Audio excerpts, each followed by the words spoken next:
Welcome to the course on advanced machining process. Today we are going to discuss on electrochemical machining process. So as the name suggests, it is a electrical type non-traditional machining process. This ECM process works on the principle of Faraday's laws of electrolysis. So all of us we know that this electroplating operation, where atom by atom that some metal is deposited on a electrically conducting material. So it is a reverse of this electroplating operation. So here this metal is removed from the anode or from the workpiece atom by atom. So this process, it is very useful in industry. So in many industries like nuclear industry, aerospace industries, they use this process for machining of very high strength, temperature resistant material. And also this process also useful for machining of very complex surfaces. So you have to generate a tool which is prototype of the, which is the tool shape actually it is a replica of the workpiece to be made on the workpiece surface. So in ECM process there is no wear out of this tool. Like in EDM process there is wear out of the tool. But in EDM process there is no wear out of tool. So wear out of tool is very low or it is not there. So like in EDM process that kind of relative electrode wear rate, that thing are not there in ECM process. So now we shall discuss how this electrochemical machining process works. So that working principle of this electrochemical machining process. So you can see that this is the circuit where there is a DC battery is attached here. So this is the cathode and this is the anode here. So here electrical energy is transported through, in metals it is transported through by conduction of electrical charges. But in salt solution it is electrical energy is transported through the migration of ions. So in electrolytic cell, DC battery sends electrical current to the molten NaCl salt. So here this molten NaCl salt is there. So it is connected through a DC battery. So here left hand side this is the cathode and right hand side this is the anode here. So now, so NaCl salt is there inside that container and this current is flowing because of it is connected to a DC battery. So now electrons from this DC power supply, it will come to the cathode and then this sodium plus ion. So these cations actually it will attracted to the cathode and it will be reduced here at the cathode. So it will become sodium and it will be deposited on the cathode. And then chlorine ion present in the chlorine, that is negative ion, so anion which is present here in the solution. So it will come to the anode here and it will release one electron and then this electron will come to this battery and again through this battery this electron will be pumped to the cathode and now this electrical circuit actually it will continue. So now you can see here these equations. So sodium plus, it takes that electron here and it is reduced here at the cathode and it will become sodium metal atom and it will be deposited at the cathode, and chlorine ion, that is negative ion, it will be attracted towards the anode here and it will release one electron and it will generate this chlorine gas. So in electrolytic cell, DC battery sends electrical current through the molten and sodium chloride salt. So electrons from the batteries enter melt at the cathode and leave melt at the anode returning to the battery. So like this total circuit actually continues. This power supply continues through this electrolyte. Sodium plus from the salt combine with the electrons at the cathode and produce sodium metal which accumulates at the cathode, and sodium plus which is reduced here. So reduction operation means addition of electrons at the cathode. So it is reduced here, sodium plus it is reduced here at the cathode, and chlorine it migrates towards the anode and it is oxidized. Oxidized means electrons is released to the cathode and to become this chlorine gas. So for getting the sustained flow of current and to avoid accumulation of ions at the electrode, reactions must keep on occurring at the electrode to maintain the electrical neutrality. So this battery, DC battery should supply power, and so it will generate the sustained flow of current and it will avoid accumulation of ions at the electrode. So this external circuit feeds the electrons into the medium at the cathode, that is electrons, that is the DC battery here, and these electrons are consumed at the cathode by the cations. Here it is sodium plus ion, since the magnet to the cathode, and electrons are released by the negative ions, that is chlorine ion of medium at the anode. So like this reaction continues. So this is the typical electrolysis process for sodium chloride solution. Now in electrochemical machining process, this electrolysis like electroplating, electroforming and electropolishing, these all are actually electrolysis process. So this ECM process, electrochemical machining process, metal removal by electrochemical dissolution, so or anodic dissolution, it was known long back in 1780 AD. So it is sometimes it is called as contactless electrochemical forming process, because that is a tool actually does not touch to the workpiece surface. So this cathode or tool here, it does not touch to the workpiece surface. So that's why it is called contactless process. And forming process, because this workpiece actually takes the shape of the shape of the tool. Okay, so whatever shape of the tool, shape of the workpiece you want to generate, so you have to make a prototype into that tool, so that the shape of the tool will be made into the workpiece surface. So electrical energy is used to produce the chemical reaction.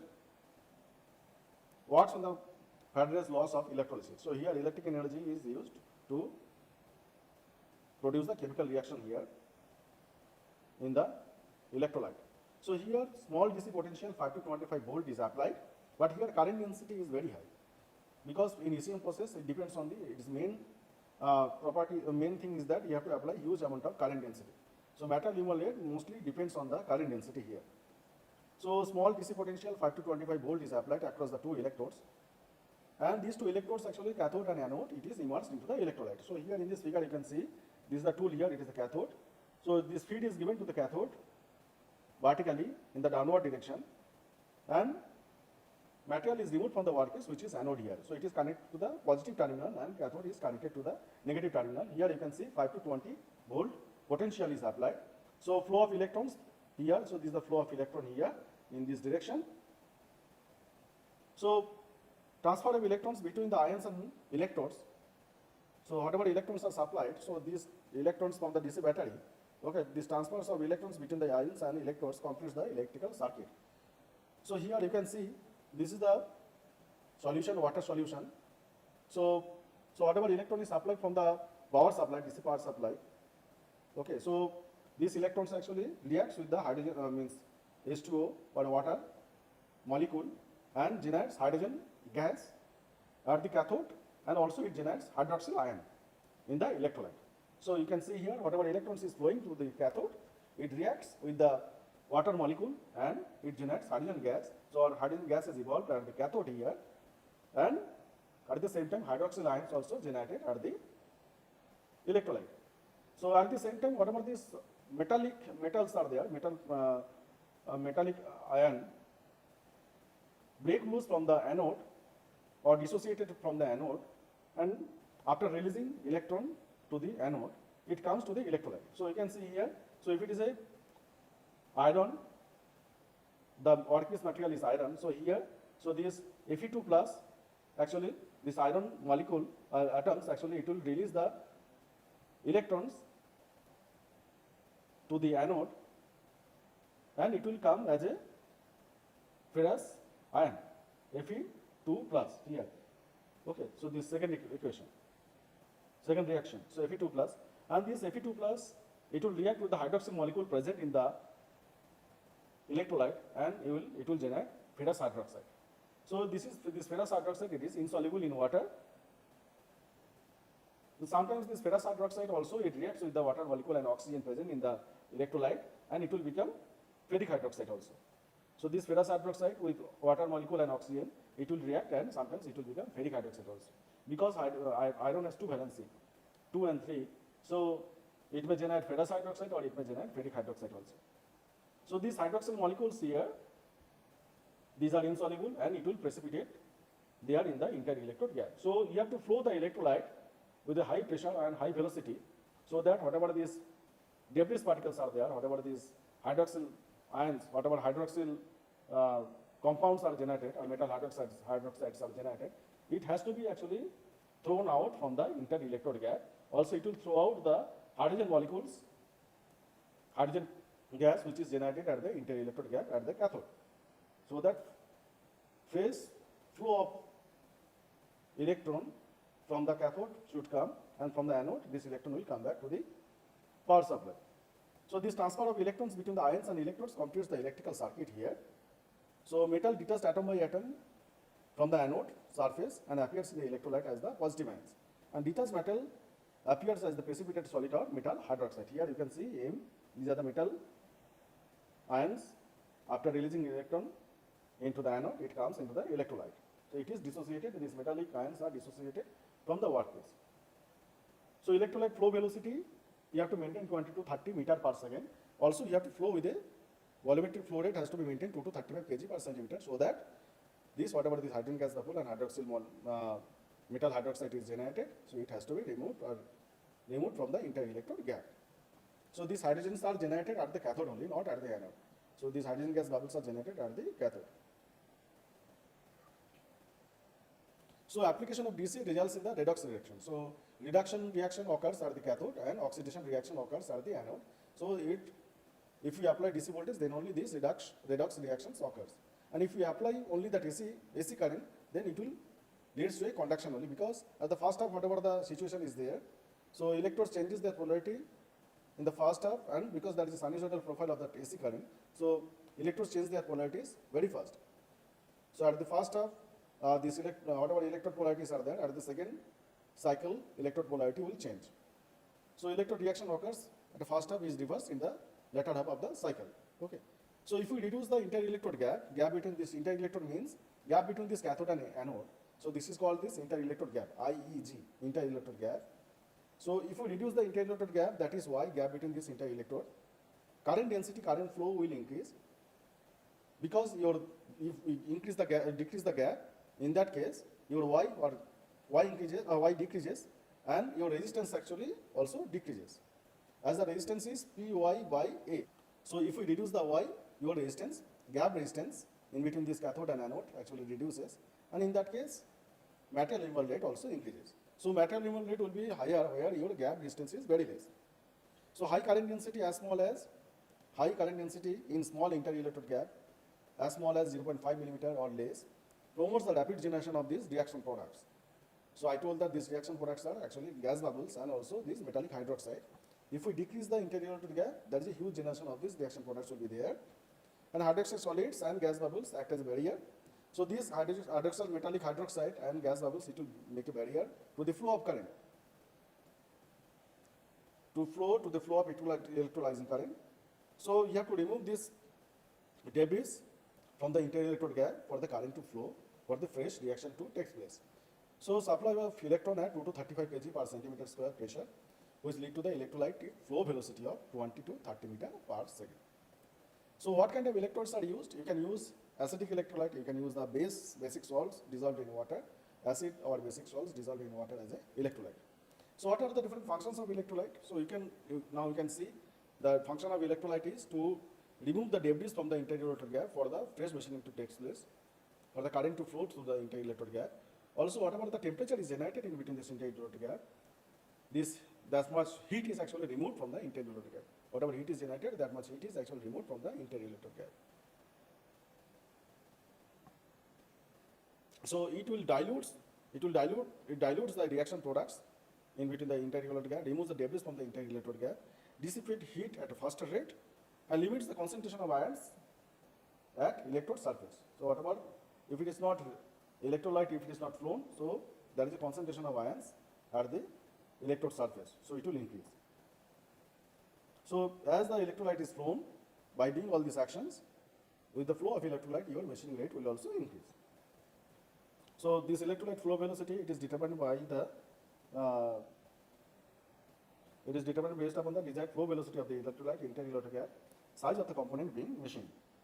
And electrolyte properties: consumption, concentration, pH value, temperature, concentration of foreign elements. Okay, so you have to control the electrolyte properties. So its composition, its concentration, its pH value, temperature, and concentration of foreign elements, whatever this metal hydroxide, you have to control. So because temperature actually changes the electrical conductivity of the electrolyte, so machining rate will also change. If this concentration of electrolyte increases, or whatever is vaporized, in that case, electrical conductivity of electrolyte will increase. So in that case, your machining rate will increase. So if you want a constant machining rate, uniform machining rate, so you have to maintain the concentration of electrolyte, temperature of electrolyte. So electrolyte properties, tool shape are determined by the anode profile and should be closely controlled. So amount of hydroxide in the electrolyte confined by the continuous removal using the settling can, filters and centrifuging pump. So this whatever metallic hydroxides are generated, that has to be filtered out from the electrolyte. So concentration, composition and pH value of the solution, electrolyte solution, controlled by adding water. Suppose this concentration changes, so you can remodify the concentration of this electrolyte by adding salt or salt solution or adding water based on the need. So temperature also governs the electrical properties of the electrolyte. So it's already I told that electrical conductivity of the electrolyte changes by changing the temperature. So this temperature should be controlled within plus minus 1 degree centigrade by heating or cooling the electrolyte, in the tank. So to maintain the constant material rate, spacing between the electrodes should be maintained, and cathode. So to maintain the spacing between the electrode, so cathode is moves towards the anode at the same rate. That is the machining from the work is actually maintained. Okay, so spacing between the electrodes should be maintained constant. Cathode move towards the anode at the same rate at which work is being dissolved. Smaller inter-electrode gap result in high current density. It will result in high material removal rate. So selection of your electrolyte, it should be inexpensive, easily available, and commonly used electrolyte is sodium chloride. So now we can see here. So this is the tool here, this is the workpiece. So this tool profile has to be generated into the workpiece surface. Now we can see in this zone, current density is maximum. So here also you can see this current density is maximum in the entire zone of the tool while it is interacting into the workpiece surface. So as the current density is maximum here, so machining rate will be higher in this zone, and also material removal rate will be higher in this zone. So initially in this zone will be machined, and after that this zone will be machined. After that rest of the portion will be machined. Okay. So after some time you will see that this tool,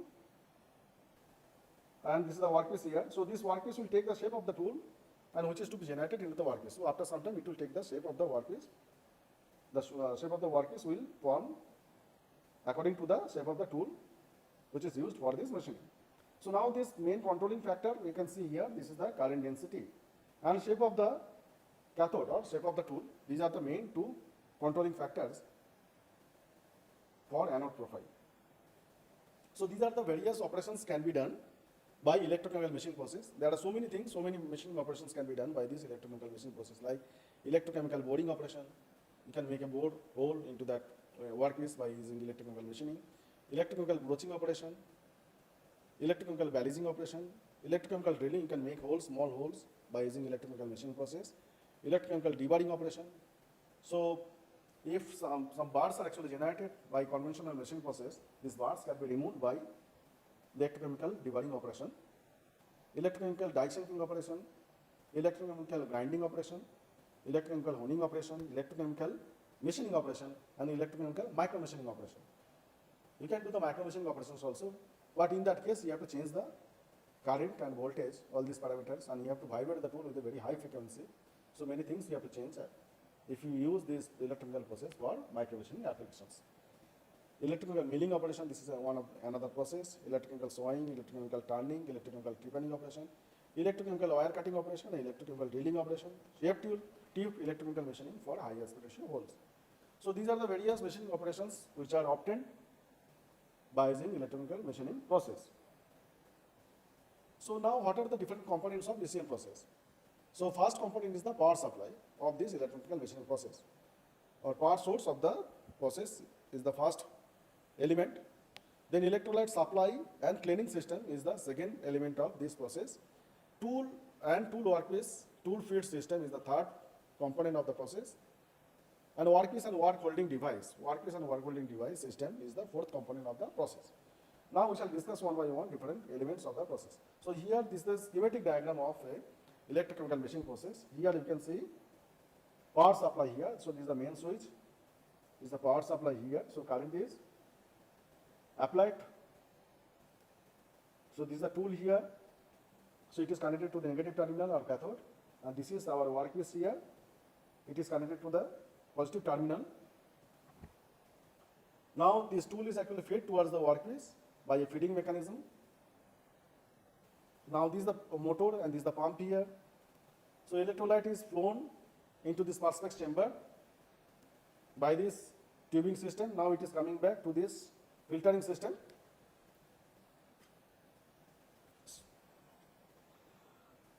So power source, we need a DC power, DC current. Amount of voltage is 5 to 25 volt, but amount of current is as high as 40,000 ampere is required. with electrical potential of low value of 5 to 25 volt of electrical potential across the inter-electrode gap. So highest current density which is achieved so far is 20,000 ampere per meter square, per centimeter square.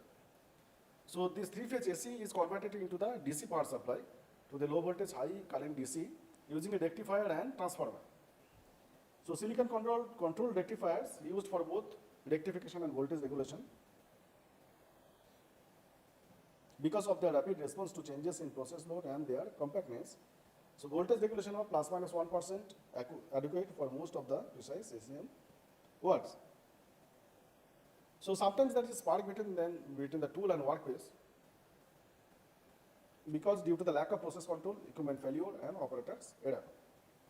Electrical circuitry detects these events if there is a short circuit. So electrical circuit will detect these events and power is cut off using silicon control resistor within 10 microseconds to prevent severe damage to the work and tool. So electrolyte supply and cleaning system consists of pump, filters, piping, control valves, heating, cooling, pressure gauge, storage tank. So this electrolyte has to be flown to the electrolyte chamber, then it is taken away from the chamber by electrolytic flowing system. A smaller gap less than 1 millimeter for achieving high material removal rate is required. Electrolyte cleanliness required to maintain smooth flow of electrolyte and to avoid blockade of inter-electrode gap particles carried by electrolyte. So electrolyte cleanliness normally done with the help of filters made of stainless steel monel or any other anti-corrosive material. So filters are periodically cleaned for their proper functioning. So filters can be placed in a supply pipe just prior to the work closure to achieve good results. This piping system should not introduce any foreign materials like corroded particles, scale or pieces of broken steel material. Also, piping system made of stainless steel, glass fiber, reinforced plastics, plastic lined mild steel, or similar other anti-corrosive materials are used for piping and anti-corrosive for piping system. So piping systems are made of stainless steel, glass fiber, reinforced plastic lined mild steel, similar other non-corrosive materials are used for piping system. For metallic piping, metallic parts should be earthed to prevent the anodic corrosion. The stable and fixtures should be insulated from the anode. So minimum capacity of this electrolyte tank is 500 gallons for each 10,000 ampere of current. So these reaction products from the electrolyte are separated by natural sedimentation in the first component. Then electrolyte is made go to this component 2 via filter, then to the last component via passage between the component 2 and 3. Further, it is cleared by a filter attached to the exit port of the tank. So you can see here, this is the container here used for filtering purpose. So in the first container, actually, electrolyte is coming from the machining zone. So whatever this electrolyte is there, it is allowed to precipitate there. Then from first to second chamber, there is a filter is placed here. Now from this second to third component, it will go through another filter, and at the exit of this filter, it will go to the pipe connecting to the electrolytic chamber. So electrolyte cleanliness required to maintain the smooth flow of electrolyte to avoid blockade of inter-electrode gap by particles carried by electrolyte. So electrolyte cleanliness normally done with the help of a filters made of stainless steel or any other anti-corrosive material. Filters periodically cleaned for their proper functioning. Filters can be placed in the supply pipe just prior to the work enclosure to achieve good results. Piping system should not introduce any foreign materials like corroded particles, scales, pieces of broken seals. Piping systems are made of stainless steel, glass fiber reinforced plastics, plastic lined mild steel or similar other anti-corrosive materials. For metallic piping, metallic parts should be earthed to prevent any anodic corrosion. So any metallic part, it should be earthed. Table and fixture should be insulated from the anode. So minimum capacity of electrolyte is 500 gallons for each 1000 ampere of current. So single tank system is not recommended because of loss of time and wastage of electrolyte during the draining, cleaning, or mixing or filling of new electrolyte in the tank. So it results in higher cost and poor accuracy of electrochemical machine components and poor control of operating conditions. Concrete tank or swimming pool type of tank are pleaded because of their low cost, easy maintenance and reliability. So tool and tool feed system, tool is fed towards the workpiece because material involved the anodic resolution due to the anodic resolution of the material. So you have to feed the tool towards the workpiece. At the same rate, this anodic resolution is going on. So tools and fixtures should be made of anti-corrosive material. These tools should be made of anti-corrosive material to work for a long period of time in corrosive environment of electrolyte. Tool material should have high thermal conductivity, high electrical conductivity, easy machinability, and dimensional accuracy and surface finish of work. So directly accept workpiece accuracy and surface finish. Tool materials, very soft materials are used for this tool in EC because there is no wear out of the tool material. So aluminum, brass, bronze, copper, carbon, stainless steel, monel, these are the materials which are used as the tool material. Insulation of tool is required. So those areas of the tool where ECM action is not required are insulated. So lack of insulation on the sides of the die sinking tool causes unwanted machining of the work, results in the loss of accuracy of the machine workpiece, but which type of tool can be recommended? Either these tools may be coated to remove the unwanted metallic resolution at the side of the workpiece. So all these tools should be coated, or you can do one thing, you can use a bead type tool. So fixture should be non-corrosive, also it should be electrically non-conducting materials. Fixture also it should be electrically non-conducting materials. And fixture and tool should be rigid enough so that it will not vibrate due to the deflection under high hydraulic process of the electrolyte. So it should not vibrate, tool should not vibrate during electrolyte flow. So it should be rigid enough. So you can see this is the bare tool, this is the coated tool here, coated outside. So this is the bead type tool here. So this is the perspex body. Here a through hole is there. Through this hole, actually this wire is coming inside at the bottom surface of the tool bead. So there are different zones are there. So this is the stagnation zone 5. Then 6 is the front zone.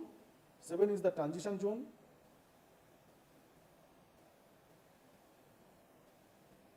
6 is the front zone. 7 is the transition zone. 8 is the side zone. 9 is the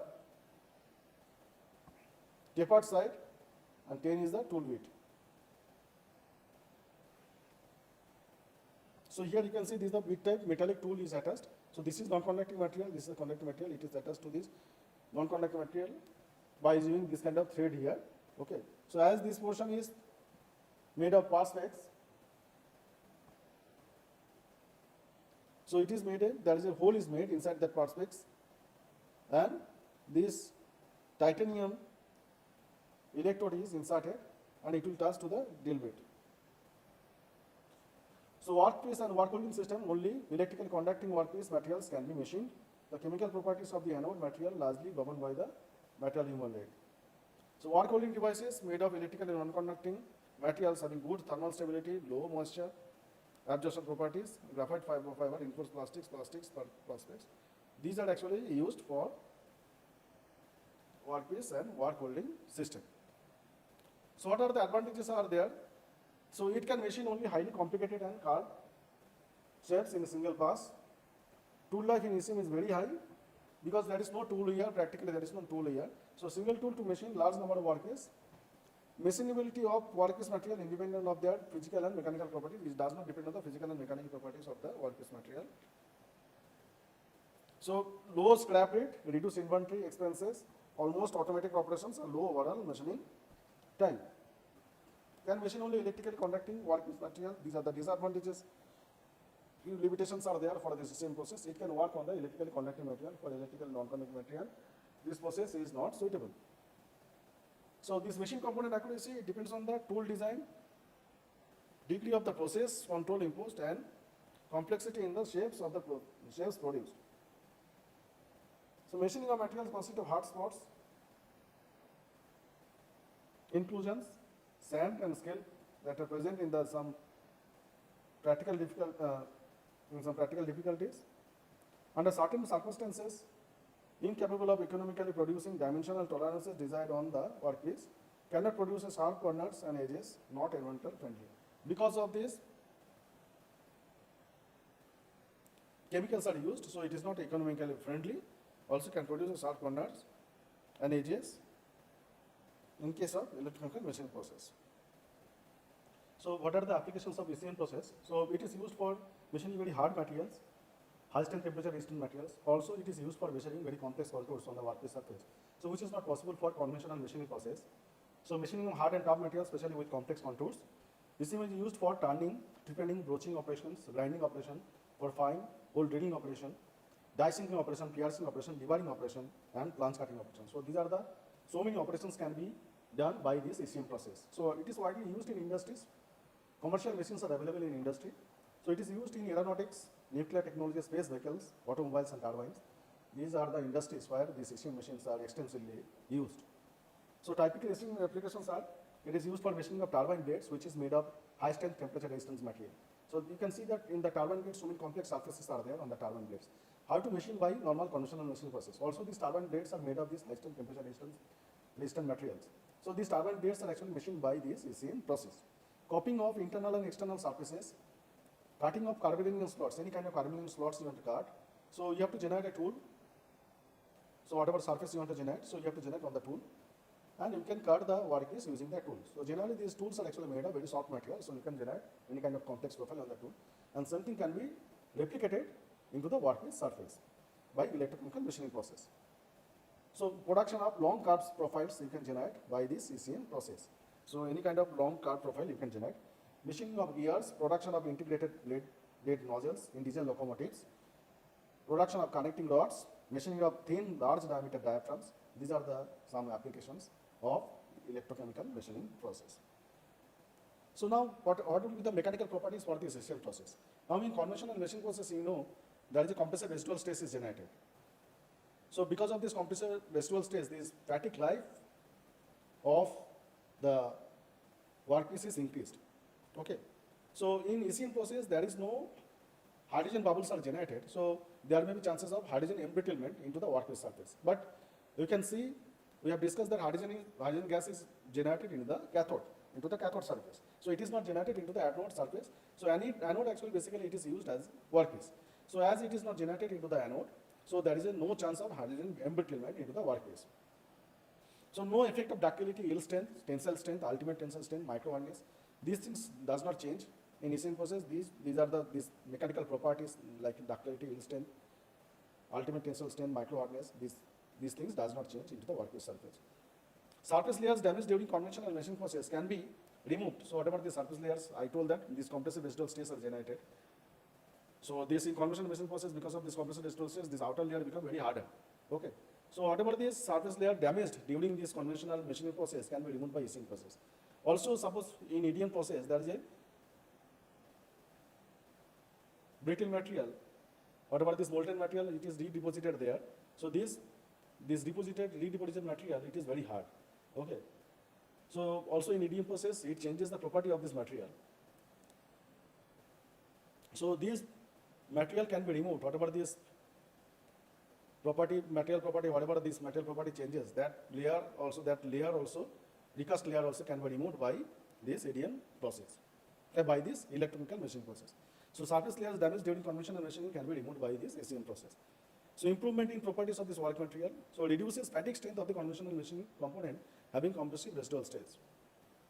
So as the compressive residual stress is not generated in ECM process, which is generated in EDM process, in conventional machining process, so machine parts produced by ECM process and machine parts produced by conventional machining process. In conventional machining process, this fatigue life is more than ECM process. So in ECM machine surface has better wear, friction, and better corrosion resistance properties. Now this ECM process works on the Faraday's laws of electrolysis. So what is the Faraday's laws of electrolysis?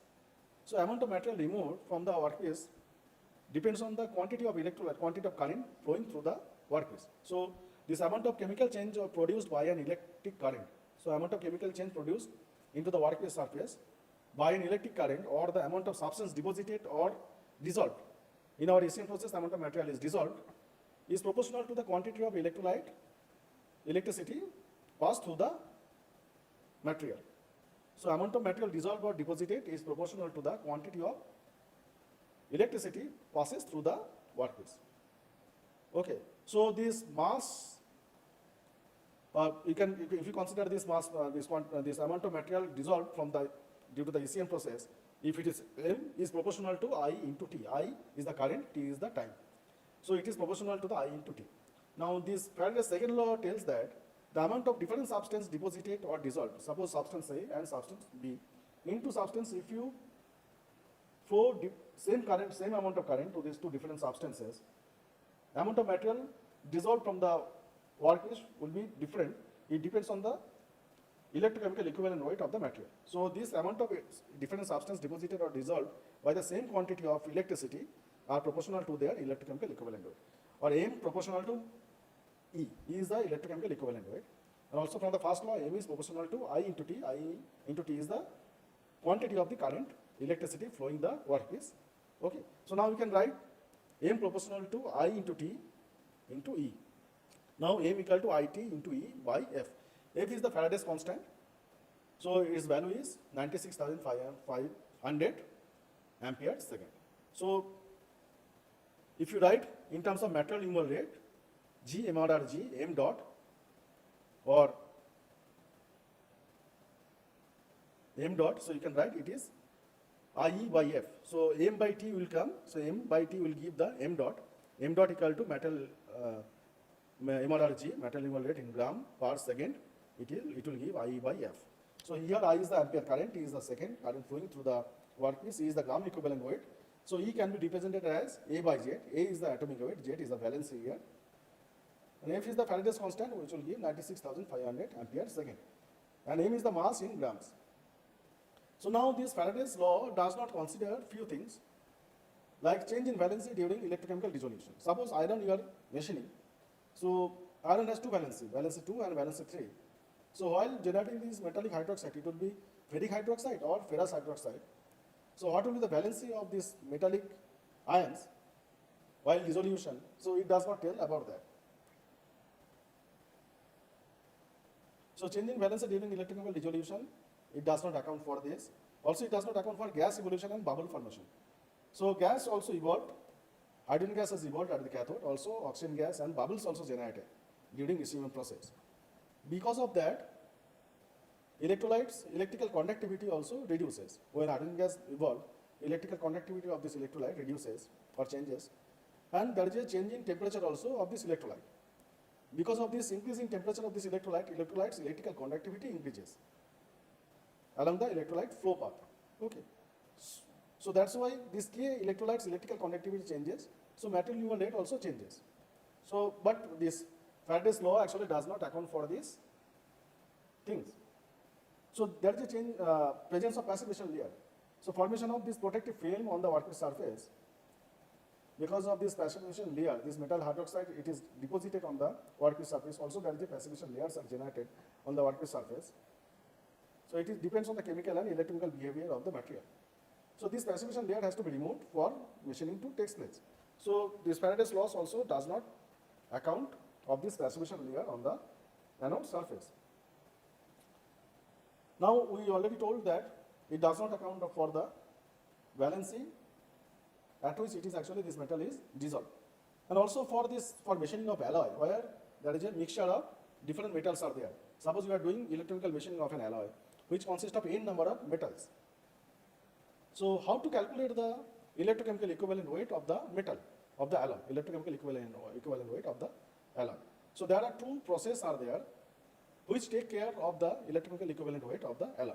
So first one method is the percentage by weight method, and second one is the superposition of the charge method. So this percentage of weight method, so here this E equal to A by Z, A, it is calculated by multiplying individual electrochemical equivalent weight multiplied by their percentage, weight percentage, multiplied by their respective properties by weight, Xi, and then summing them up as shown in this equation. So here A by Z is the electrochemical equivalent weight of this alloy element, and here individual electrochemical equivalent weight AI by Zi multiplied by this, their percentage, weight percentage, and it is summed up for all the elements I equal to 1 to n here and divided by 100 here, and after simplification it will give the electrochemical equivalent weight of the alloy. So n is the number of constituent elements in the alloy. And the second method is the superposition of the charge. So now total electric charge required for dissolution of 1 gram of this alloy is Z by A into F. So total electric charge required to dissolve 1 gram of alloy is Z by A of the alloy multiplied by F. This much coulomb of charge is required. Now it is equal to the electrical charge required for individual element to dissolve their individual mass contribution.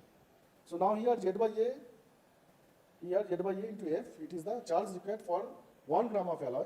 Now here Zi by Ai multiplied by their weight percentage and divided by 100, and summation I equal to 1 to n will give the charge sum or charge required for individual element multiplied by F will give the sum of charge required for individual element. Now after simplification it will give A by Z equal to 100 by summation I equal to 1 to n xi into Zi by Ai. So electrochemical equivalent weight calculated from both the methods, almost it will give the similar reals, but their reals differs. There is a slight variation in their reals is there. So we can calculate electrochemical equivalent weight of alloy by any one of these two methods. So now how to calculate the volumetric material movement rate by using the electrochemical machining process. So for doing this one, actually there are few assumptions are there. Electrical conductivity of the electrolyte in the inter-electrode gap does not change, so it is constant.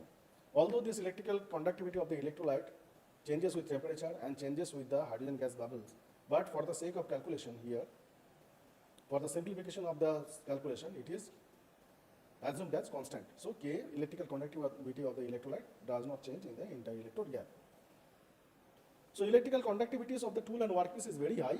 It is around 1 lakh per ohm per centimeter for the tool and workpiece as compared to the electrolyte. So electrolyte it is 1 per ohm per centimeter.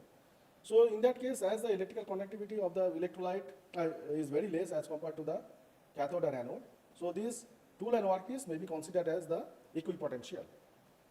So effective voltage across the electrodes is V minus del V.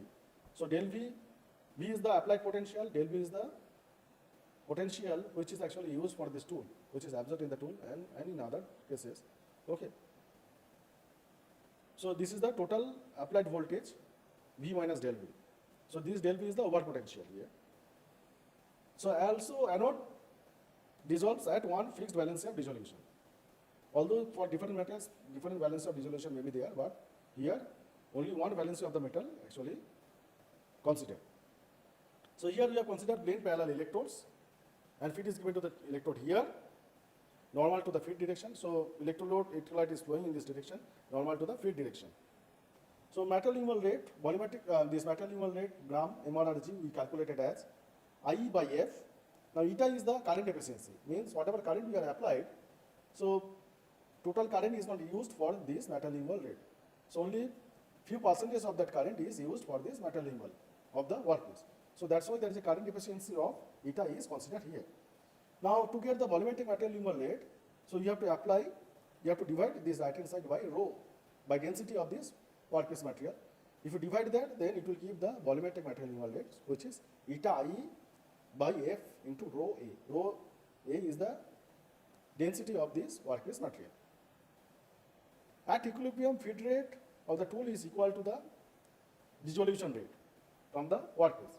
So at equilibrium, feed rate F of the tool is equal to the rate at which the thickness of the anode being reduced. So at equilibrium rate, this thickness of the anode being reduced, which is the linear material movement rate. Now how to calculate this linear material movement rate? Now this in equation 2, if we divide both sides by cross-section area of the common area A, cross-section area of the tool, if you divide by that in the both sides, then it will give the linear material movement rate, MRRL. So left hand side you divide by A, cross-section area of the tool. Right hand side also you divide by cross-section area A. So it will give I by A equal to J here. J is the current density. So J eta E F by rho A here left hand side it will give the linear material movement rate. So this linear material movement rate is nothing but penetration rate or millimeter per second. So eta is the current efficiency here, J is the current density equal to I by A here, I is the current, A is the cross section area, ampere per millimeter square, rho is the density gram per millimeter cube or anode material or workpiece material. So here you can see this is the cathode here, this is the anode. Electrolyte is flowing in this direction from left to right. So distance between this tool and workpiece, this is the Y. Distance between the tool and workpiece, this tool cathode and anode, it is connected to a power supply, DC power supply here. Feed F is given to the cathode towards the anode here. And in Z direction, there is no change in the electrolyte. Electrical conductivity, it does not change in the electrical conductivity of the electrolyte. So in the Z direction, actually, we are not considering, so we are considering only two-dimensional case. So now current density during ECM as a function of shape of the electrode. So now we have to calculate the current density. So it depends on the shape of the electrode. Here plane parallel shape of the electrodes we have considered, work and tool, and the distance between these two electrodes, this is Y, and voltage applied across them, it is V minus del V. V is the applied voltage, V and del V is the work potential. So total voltage applied is V minus del V, and electrical conductivity of the electrolyte. So J can be represented as a V minus del V into K by Y. Y is the gap, inter-electrode gap. K is the electrical conductivity of this electrolyte, and V minus del V is the total applied voltage. So V minus del V by Y is the potential gradient in inter-electrode gap. Now linear MRRL equal to penetration rate or rate of change of inter-electrode, or MRRL, you can write this one as penetration rate or rate of change of this inter-electrode gap, or you can write this one as dy dt.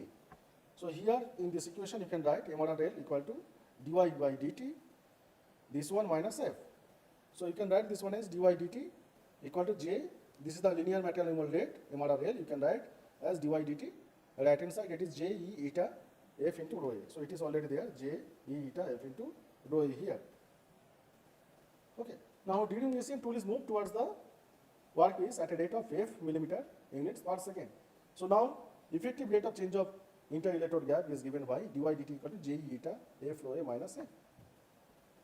Now for equilibrium condition, dy dt equal to 0. So dy dt will be 0. Now so you can write for equilibrium condition J E eta by F rho A minus F equal to 0 here. Okay, because dy dt there is no change in inter-electrode gap for equilibrium condition. So now we can put it as a 0 here. So you can write this one as dy dt equal to 0, or it will become J E eta by F rho A equal to F equal to feed rate. J now you put it as V minus del V into K by Y, V minus del V into K into Y. YE is the equilibrium gap. Now you put it here, this eta E eta by F rho A equal to F. Now after simplification you will get this equilibrium gap. So this is the Y is the equilibrium gap in between these tool and workpiece. So equilibrium inter-electrode gap Y can be achieved provided F and V are constant. Feed rate and voltage are constant throughout the machining. Throughout machining, feed and feed voltage are constant throughout the machining. So Y can be calculated as V minus del V into K, E into eta by F into F rho A. So from this equation you can calculate this equilibrium gap. Now inter-electrode gap in ECM. So similar equation I can write it here, dy dt equal to E V minus del V into K by F rho A into Y minus F here. So now in equilibrium condition, this dy dt will attain a value of 0. So now this E V minus del V into K by F into rho A can be considered as a constant. It can be considered as a constant. So dy dt we can write as dy dt equal to C by Y, constant, machining constant by Y minus F. C is the machining constant here. Constant for a particular work and electrolyte combination only if V minus del V and K remain constant during the process. We have considered this total applied voltage, applied potential is constant, and also electrolyte electrical conductivity is constant in between these two electrodes. So now we can write this one, this dy dt equal to C by Y minus F. So now there are two conditions are there. One is finite feed rate and another one is the zero feed rate. So now your machining is going on. So you can give a feed to the tool with a finite feed rate, or you can keep fixed. This tool may be kept fixed, or F equal to 0, feed equal to 0, feed of the tool is 0. Or you can give a finite feed rate towards the tool. So in actual practice, two cases are there. Zero feed rate F equal to 0 and finite feed rate F not equal to 0. So in case of zero feed rate, so in that case dy dt equal to C by Y, because F equal to 0 here. So dy dt equal to C by Y, zero feed rate, or Y dy equal to C dt Now if we integrate this one, in both sides, it will become y square by 2. So 2 ct, here ct, c into t, 2 ct plus k. K is the constant of integration. Now if you put at t equal to 0, that is interelectrode gap of y 0. So at t equal to 0, that is interelectrode gap of y equal to y 0. Now if you put in this equation here, so k equal to y0 square, Now put this k equal to y0 square here. Now we will get y equal to root over 2ct plus y0 square. So root over of this 2ct plus y0 square. So this is the interelectrode gap for a 0 feed rate. So now we plot this one for t equal to 0 here, that is interelectrode gap was y0. Now with time, if we increase the time, this interelectrode gap will increase. Means if we increase the time to an infinite value, this interelectrode gap will also increase. So this is not the practical case. If we increase the time, after some time this interelectrode gap will increase if we don't give any feed, and after that this machining will stop, because this machining will start when the minimum interelectrode gap is maintained. Now for the finite feed rate, what will be the y? What is the value of y for the final feed rate or feed f not equal to 0? For f not equal to 0, Ig at the equilibrium condition will remain constant. Interelectrode gap for the equilibrium condition will become constant, or dy dt equal to 0. So if we put dy dt equal to 0, y equal to ye. So in this equation, if you put dy dt equal to 0, so here y equal to ye equal to c by f. So in this equation, y equal to c by f. So here if you put dy dt equal to 0 for the equilibrium condition, so if we give a finite feed rate, f not equal to 0, interelectrode gap at equilibrium condition will remain constant, or dy dt will become 0, or y equal to ye equal to c by f. Interelectrode gap always tends to attain an equilibrium value during electrochemical machining process. So interelectrode gap always tends to attain an equilibrium value during electrochemical machining process. For making generalized analysis, some parameters are made dimensionless. Okay. So now y is made dimensionless. So non-dimensionalization is done. Y dash equal to y by interelectrode gap by equilibrium interelectrode gap. So now y you already have calculated here equal to c by f. So now put this y value equal to c by f. Now it will become yf by c. Now time also non-dimensionalized, like this t dash equal to t by y by f. So here it means how much time is required to machine interelectrode gap. So equal to t dash equal to t by y by f. T by y already we know this c by f. So it will become t into f square by c. Now y dash equal to here yf by c. Now we can get this y equal to cy dash by f here. Now t equal to t dash equal to t into f square by c. Now we will get t equal to ct dash by f square. Now put this value of this y and t into this equation. So dy dt equal to c by f, c by y minus f. Now put this d y equal to cy dash by f, and this d t equal to, you put ct dash by f square equal to c by f, c by y. Now y equal to cy dash by f minus f. Now it will come in this form, dy dash by dt dash equal to 1 by y dash minus y minus 1. Now put it in this form, 1 minus y dash minus y. So dt dash by dy dash equal to y dash by 1 minus y dash. Now dt dash equal to y dash by 1 minus y dash into dy dash. Now dt dash equal to minus 1 plus y dash plus 1 by 1 minus y dash into dy dash. Now integrate in both the sides, you integrate. Now it will become t dash. This one it will become minus y dash. Then this one 1 by 1 minus y dash, it will become ln y dash minus 1 plus k. T is the integration constant.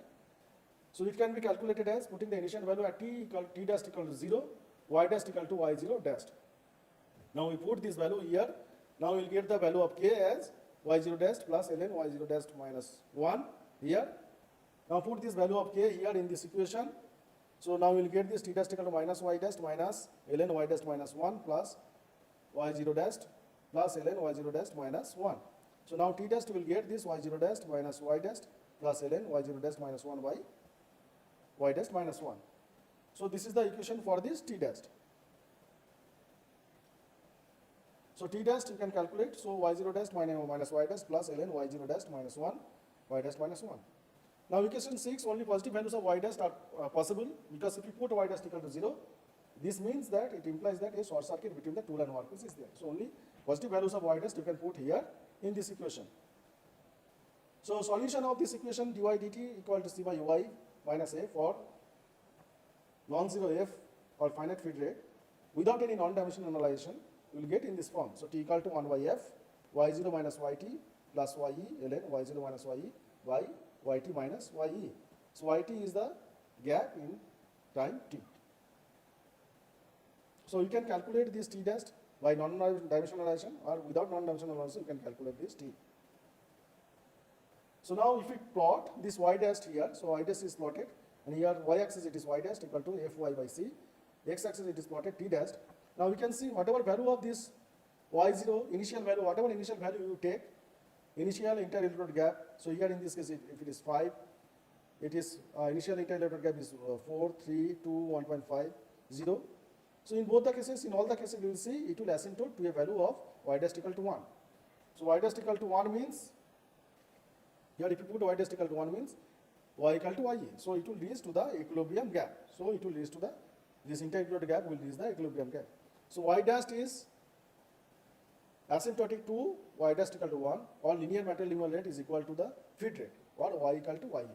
So whatever value of initial inter-electrode gap you will take, so linear material movement rate will take the value of this linear feed rate or y inter-electrode gap will achieve the equilibrium inter-electrode gap.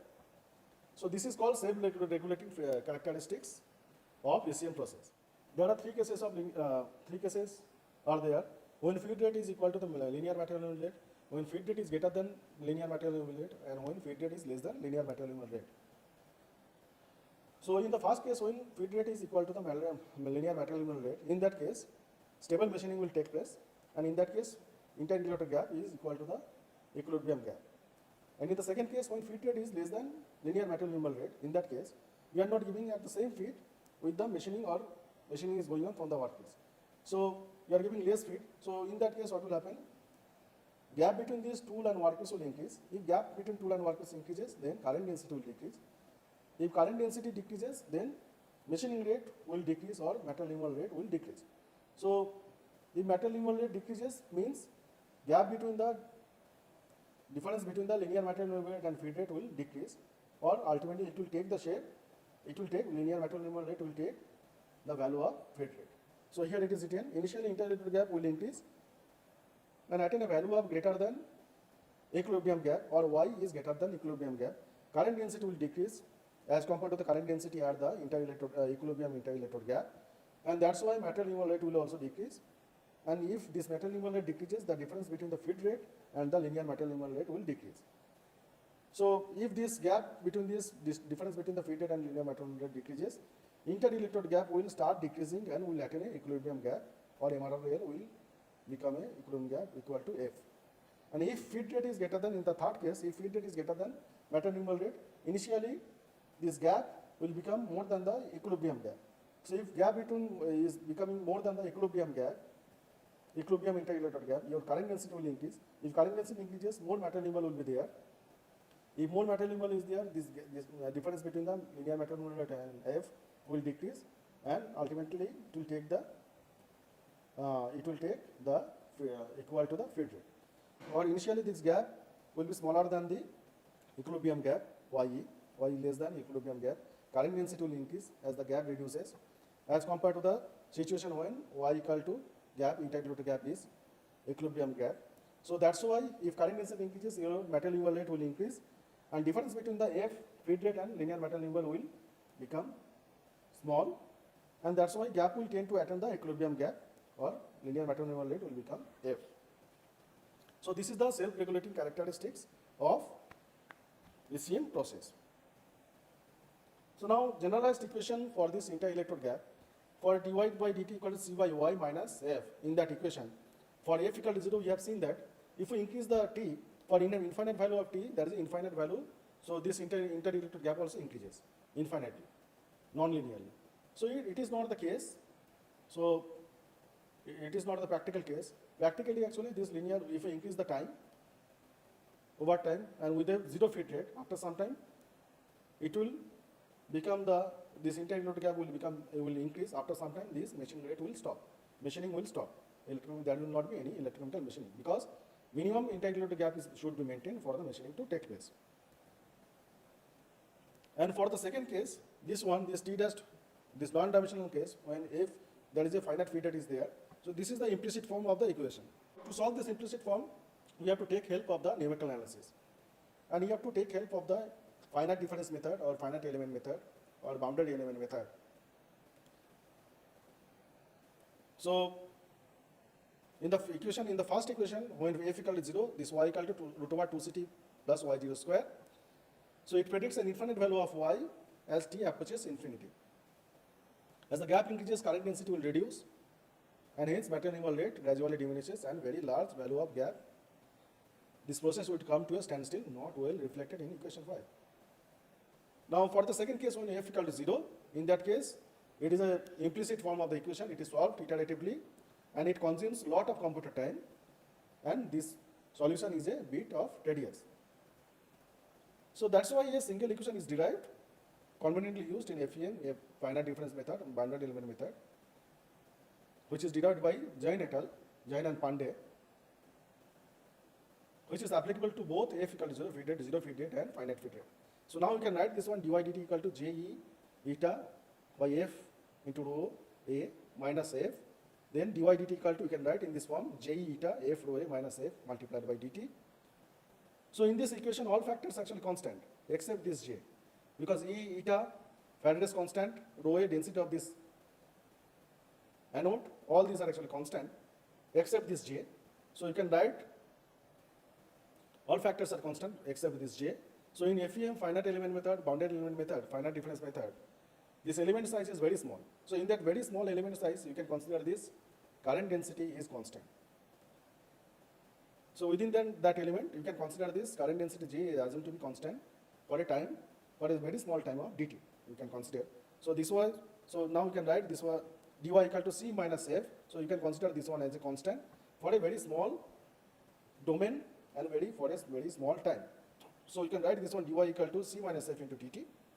Now integrate this equation y equal to c minus f into t plus c dash. C dash here actually integration constant. Now for t equal to 0, if you put this initial condition for t equal to 0, y equal to y0. Initial integrated gap is y0. So if you put this one in this equation, then c dash will become y0. Now we put this c dash equal to 0 in this equation. Now we will get this one as y equal to y0 c minus f into del t. So del t, here it is del t is taken because this equation is valid, because this current density is constant for a very small time, del t.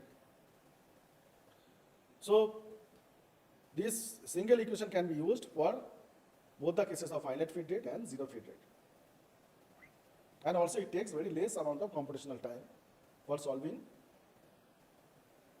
to calculate the inter-electrode gap between cathode and anode. So now in some cases when feed rate or this cathode and anode, it is inclined to an angle theta to the feed rate. So this is the cathode and this is the anode, it is inclined at an angle theta to the feed rate. So in that case, you have to take the component of the feed, f cos theta instead of f. Okay, so feed rate f is replaced by the component f cos theta. When theta equal to 90 degree, f is normal to the workpiece. When theta equal to 90 degree, then f is normal to the workpiece. So then feed is 0. So condition of f equal to 0 would apply. So in that case, condition of f equal to 0 will apply. Angle theta is measured between the normal to the workpiece. So this is the normal to the workpiece, and in between the feed direction. So this is the feed direction, this is normal to the workpiece, and this is the angle theta. Now how to calculate the maximum permissible feed rate in electrochemical machining process? Now this volumetric material removal rate can be calculated as EI by eta by 96,500, this is the value of A, Faraday's constant, by rho A. So eta is the current efficiency. So it is almost 100% for a NaCl solution, NaCl as electrolyte. So it is almost 100% for aqueous solution of NaCl as electrolyte. So it is lower than 100% when we will take nitrate or sulfate as the electrolyte, and it is more than 100% when electrically non-conducting inclusions are there in the anode. Suppose this kind of electrically non-conducting inclusions are there. So in that case, this outside these materials will be removed. When this material is removed by ECM process, this one also will be removed automatically. Okay. So it is electrically non-conducting inclusions are there. So this material is not removed by ECM process because outside materials are removed by ECM process. So this material also it is removed from the workpiece. So in that case, automatically your current efficiency will become more than 100%. So when electrically non-conducting inclusions are there in the anode. Now one concept is that specific material removal rate, that is meter cube per ampere per second. Specific material removal rate can be calculated as volumetric material removal rate by current. MRR V by current I will give the specific material removal rate. MRR V volumetric material removal rate by current will give the specific material removal rate. So in equation 7, if you divide left hand side by MRR V by I, then it will become eta E 96,500 into rho A. Now this feed rate can be written as J into current density into volumetric material removal rate. Now current density you can write as B minus del V into K by Y. We have seen earlier. And now specific material removal rate can be written as eta E by F into rho A. So this is feed rate meter per second. So now we are going to calculate what should be the maximum perceivable feed rate in ECM process. Because if we increase the feed rate, then this gap between this inter-electrode gap will decrease. If gap decreases, then current density will increase. If current density increases, then more material removal will be there. So at the same time, huge amount of temperature will be generated. So this temperature is generated, then electrolyte has to be flown away from that gap, whatever, because this temperature will be dissipated to the electrolyte. So this electrolyte has to be removed or flown away from the inter-electrode gap. So if it is not removed from the inter-electrode gap, what will happen? Electrolyte will boil in between this inter-electrode gap, because already we are maintaining very small gap. In that small gap, if we increase the current density, automatically this ohmic heating will be there. Because of this ohmic heating, this electrolyte will boil. So to avoid this boiling of this electrolyte, you have to remove that electrolyte from the inter-electrode gap. So electrolyte will carry away the heat from the inter-electrode gap. So upper limit of electrolyte flow rate. So there is a upper limit of the electrolyte flow rate may be there for a electrolyte flow system. So which poses a limit to maximum feed rate without permitting the electrolyte to boil. So there are few assumptions are there to derive the maximum permissible feed rate. So electrolyte is allowed to heat up to a boiling temperature. So electrolyte is allowed to heat up to a boiling temperature. So it is not allowed to boil. So up to boiling temperature it is allowed. So from its initial temperature Ti2, it is allowed to up to this boiling temperature. So when only the ohmic heating is significant. Other than ohmic heating, like viscous heating and any other heating is not. So because these electrodes also will become heated up. So this heat due to from the hot electrode, so it is not considered because electrode will become heat up. So this heat is actually dissipated into convected into the electrolyte. So that heat is not considered, only that ohmic heat is considered. So also we have considered this electrolytes, electrical conductivity is constant. So K is constant, electrolytes electrical conductivity, it does not change with temperature. So we have considered that thing. So heat generated, because from Ti initial temperature, electrolyte from initial temperature to the up to boiling temperature, Me, C is specific heat, Tb minus T. So heat generated from electrolyte from initial temperature to the boiling temperature. So M, St. So M, E, mass of electrolyte, C is the specific heat of that electrolyte, and Tb, electrolyte is from initial temperature, it has come to the boiling temperature Tb. So now we can write Me equal to mass of electrolyte as volume of electrolyte multiplied by density of this electrolyte, C, Tb minus T. Now H0 by T equal to Ve by T, rho E Ct, Tb by Ta. Now power required for the electrolyte, so it should be multiplied by 4.2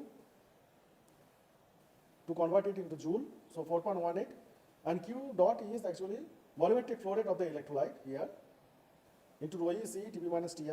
Now power you can convert this one as I square R. I is the maximum permissible current, Im into R. So equal to 4.186 Q dot volumetric flow rate of electrolyte, C is specific heat, rho E is the density of this electrolyte, Tb minus Ti. So Im, after simplification it will take this form, Im equal to 4.186 Q dot rho E C Tb minus Ti into A divided by Y. So here gap resistance is Y by K. Y is the inter-electrode gap, K is the conductivity, A is the cross-sectional area. So R is written as Y by Ka. So an increase in the I or current density, if we increase the distance, then current density will increase, and it will require increased feed rate. So it will require increased feed rate for machining under equilibrium condition. So maximum permissible feed rate can be calculated as Fm equal to current density into specific material involved rate. So current density already we know Im by A, current by area. Im already we have calculated here. So now put this Im here, and specific material involved rate is eta E into F into rho A. Okay, so now it will take in this shape. So changing temperature is Tb minus Ti for a specific feed. So this is the maximum permissible feed rate which is allowed to avoid electrolyte to boil. So what is the maximum permissible temperature rise, which is Tb minus Ti? Maximum permissible temperature rise of the electrolyte can be calculated from this equation. So here it can be calculated from this equation. So delta equal to 2.23 into 10 to the power 9 Ya by K Q dot rho E C F rho A by eta E. So Y is the inter-electrode gap, is the cross-sectional area, is the electrolyte's electrical conductivity, Q dot is the volumetric flow rate of electrolyte, rho is the density of this electrolyte, C is the specific heat of the electrolyte, F is the feed rate, rho is the density of this electrolyte, E is the electrochemical equivalent weight, eta is the current efficiency. So now electrical conductivity of this electrolyte actually increases because of this rises temperature. When temperature rises, electrical conductivity of the electrolyte also increases. Suppose if we consider this NaCl solution, if we increase the temperature from 10 degree to 20 degree, you can see this specific conductivity, electrical conductivity of this electrolyte increases. From 10 degree to 20 degree, 20 to 30 degree, and 30 to 40 degree, you can see electrical conductivity of this electrolyte increases. Also, initial concentration if we increase, then also electrical conductivity of this electrolyte increases. Same case for this HCl solution also.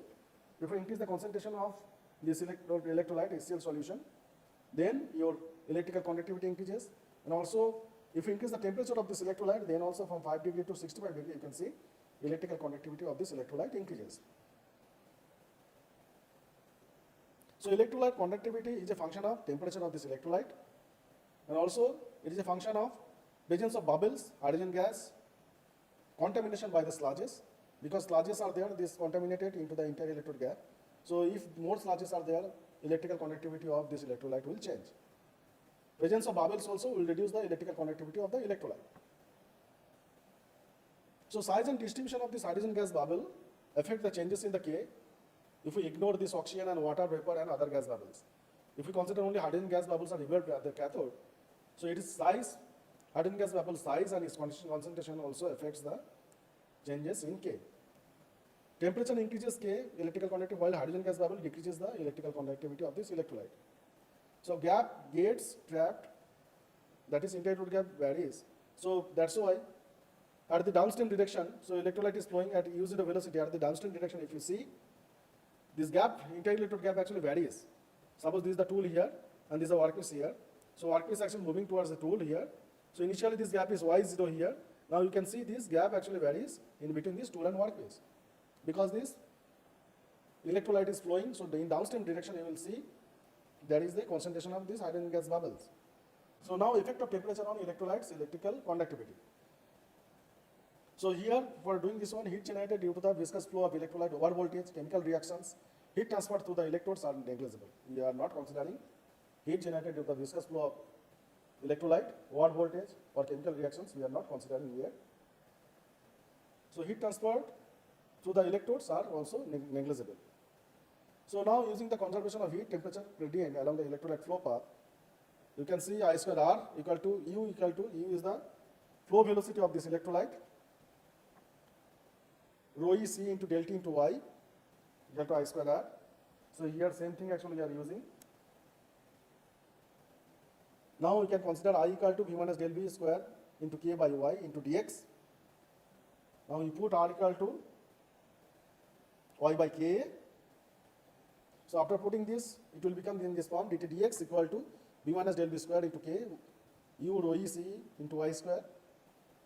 So now V minus del V square U0 rho E C by Y0 square, we can consider this one as a constant, so we can write it A, and here ultimately we can write it A into K. Now K is the electrical conductivity of this electrolyte. Now we can write this one K equal to K0, 1 plus alpha T minus T0. So temperature, it rises from initial temperature T0 to certain value of T. So K equal to K0 into 1 plus alpha T minus T0. Alpha is temperature coefficient of specific conductance. It can be written as dK by K0 into dt per degree centigrade. So now after simplification, this equation will come dt by 1 plus alpha T minus T0 equal to AK0 into dx. So now if we do the integration here, it will become ln 1 plus alpha T minus T0, alpha K0 A into x. So now T minus T0, you can write this one as 1 by alpha exponential alpha A K0 x minus 1. So now J, current density, you can write as B minus del B into K by Y. So B minus del B by Y, K equal to, you can write 1 plus K0, 1 plus alpha T minus T0. So this is B minus del B by Y, K0, 1 plus alpha T minus T0, you can write as exponential alpha K, K0 x. Okay, so this is the effect. So current density you can write in this form. Okay, so current density will change if we increase the temperature of the electrolyte. So effect of hydrogen gas bubbles on K. So to accurately predict the variation in the interconnected gap along the electrolyte flow path, consider effect of hydrogen gas bubbles, presence of sludge in the K. So quantitative analysis of the effect of sludge on the electrolyte electrical conductivity, there is no reference in the literature. So effect of sludge on K on electrical conductivity of this electrolyte is not considered here. Only that effect of hydrogen gas bubbles on the electrical conductivity of this electrolyte is considered here. So rate of evolution of hydrogen gas bubble at the cathode surface governed by the current density on its surface. Hydrogen gas bubbles are swept away by the flowing electrolyte. So their mass concentration is more at the downstream side, in the downstream direction. So hydrogen gas bubble decreases K conductivity of this electrolyte, and local anodic dissolution rate decreases. So as the hydrogen gas bubble evolve, so its electrical conductivity of this electrolyte actually decreases, and also anodic dissolution also decreases. So it is governed by the size and distribution of the hydrogen gas bubbles in the inter-electrode gap. So it is easy to calculate the volume of hydrogen gas evolved and effective temperature and pressure on it. Estimation of hydrogen gas bubble sizes and their distribution under complex hydrodynamic condition in the inter-electrode gap is difficult.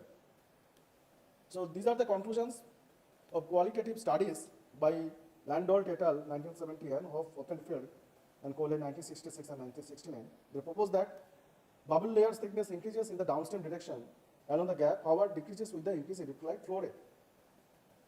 If we increase the electrolyte flow rate, then hydrogen gas bubbles concentration will decrease, and this hydrogen gas bubble concentration is there more at the downstream direction. So individual bubble sizes decreases with the increase in electrolyte flow velocity, pressure, and both, and it increases with increasing current density. If we increase the current density, this size and concentration of this hydrogen gas bubble also increase, and it decreases with pressure with increase in the electrolyte flow velocity. Gas bubbles are concentrated near the cathode, not dispersed uniformly throughout the inter-electrode gap. So gas bubbles may form due to the evolution of oxygen at anode and due to the cavitation phenomena also, but it is not considered here. So to incorporate the effect of temperature and hydrogen gas bubbles on electrolyte conductivity, electrical conductivity of this electrolyte, so this K or electrical conductivity of this electrolyte is equal to K0 into 1 plus alpha into delta, this temperature effect, into 1 minus alpha B whole to the power n. So this term is actually multiplied along with the existing term here. So here alpha is the void fraction, n is the exponent. The value of this exponent actually depends on the distribution of the voids in the inter-electrode gap. So for uniform distribution, this value of n is 1.5. For non-uniform distribution, when the bubbles concentrate near the cathode, value is n equal to 2. So for average case, actually n equal to 1.75 is considered for most of the cases. Okay. So up to this, we shall complete today. So in the next session, we shall discuss electrochemical grinding, shape tool electrochemical machining, and other electrochemical machining processes. Thank you.